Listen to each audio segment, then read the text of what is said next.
Okay, this is take 2. I was making a video beforehand and somebody from work called me and interrupted it, and that just stops the video. So, take 2. What I was talking about was the convoy, and I was talking about gematria and using numbers and pattern recognition to decode things. And what I was talking about regarding this is so-called truthers' tendency to reduce everything that could possibly be beneficial to the people to controlled opposition, to psyop, to infiltrated movements. And I was just wanting to shed another light on the way that these tend to be portrayed by everybody, with few exceptions.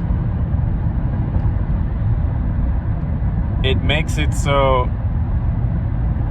there's very slim possibility of the people being able to organize any type of resistance to totalitarian regimes, because every single time there's a group or a gathering or a movement, it's declared as controlled opposition, and immediately, at least mentally, all of the power is given to the state.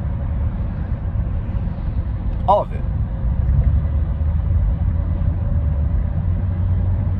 So what I was saying is, another way to look at it is to remember that looking glass technology has been around for a while. Some people have said this technology has been disabled and people aren't using it anymore. I don't believe that.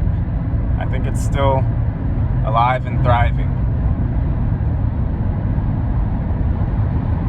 So because the convoy has been depicted and predicted by the Illuminati card game, right? In addition to The Simpsons, and quite possibly in other media modales as well. I'm not aware of any more than those two, but it could have been predicted elsewhere. Because of this, immediately we discredit the movement. Immediately. And this is not healthy, it's not good, it's not intelligent, it's not helpful to whatever it is that we're doing here. But people use this knee-jerk reaction because they've been mimetically influenced to attach signifiers and qualifiers to every single movement that appears to have been possibly tampered with, that appears to have been predicted, that appears to be at least partially involved with controlled opposition, or at least partially a psyop, or partially infiltrated. We do this a lot. And it discredits the movement. We discredit the movement. Now, if you think about it, if the whole entire world appears to be under a takeover attempt by whoever, and the people who are supposed to be resisting, or at least not going along with the program, not just bending over and taking it, if these people discredit the movement themselves, the state doesn't need to do anything. They don't need to do anything. They're probably laughing their asses off. Right? If you think about it, this is truckers. This is country boys. Some of them probably know about some of these things. A lot of them probably don't. Now, you could say, oh, they're all Freemasons. They're all in on it. We've had this discussion before as well. But for the most part, even if something is controlled opposition, if it's what appears to be the first actual resistance to the takeover attempt,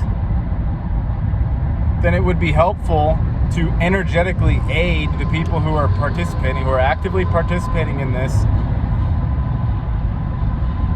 rather than discrediting them and saying it's controlled opposition. That's just my opinion.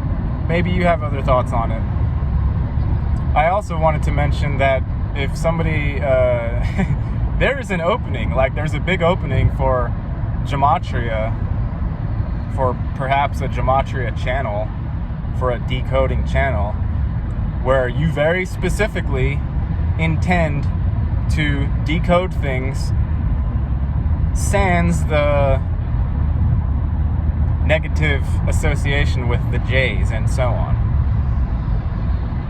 So rather than every single time you see a pattern and it's decoded to 201 or whatever, you don't say, well, it's the all-powerful J's who've been in control of everything since time immemorial, and we have no sway in the situation whatsoever. Rather than doing that, perhaps we could say, this has been decoded to such and so, maybe tie it into natural or celestial events, maybe tie it into the energetic disposition of the actual human beings involved with the movement, whether or not it could possibly be infiltrated or controlled opposition. That could be helpful, possibly.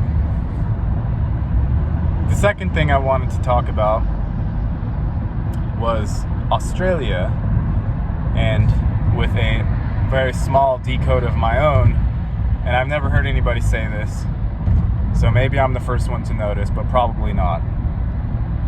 I posted about it on Facebook, and Facebook has not given a single view to it, even though I tagged like 15 people in it. So perhaps there's something to it, I don't know. But if you decode the word Australia, it can be seen as you, AI, and astral, right?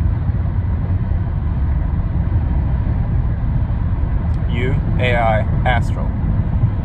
And we know Australia is sort of a vortex point. It's special in some way. Canada appears to be, to some extent, mimicking how Australia is going as far as oppressive regimes. And we've all heard about how the astral has been dangerous lately because it itself has been infiltrated, very likely by AI, plus other entities, other possibly dark or lower vibrational entities. So perhaps that Australia is close. Energetically speaking, it's physically close to the astral plane. And if we are in a hell realm, which it has appeared that way for quite a while, it may not be the worst hell realm ever. I consider it as a sort of lower hell realm, but hell realm nonetheless. And also, what's her face? I forget her name, but the popular chick from Australia whose channel blew up, which of course everyone will also scream that she's controlled opposition. I forgot her name. She said in her own vision, she saw that hell itself, right, is directly underneath Australia. That's an interesting tie-in as well. And another interesting tidbit that I found today is that Australia is in a region labeled as Oceania, which is, by Google themselves, a fictional regime in 1984. One of the three. I thought that was highly interesting because apparently it appears that all of these fictional, many of them dystopic novels, have been woven into the actual physical manifestation of our 3D avataric playing field here. Very interesting.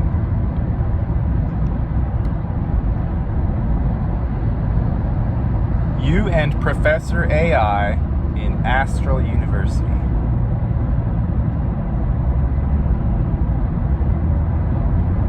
Fascinating stuff. Let me know what you guys think. Peace.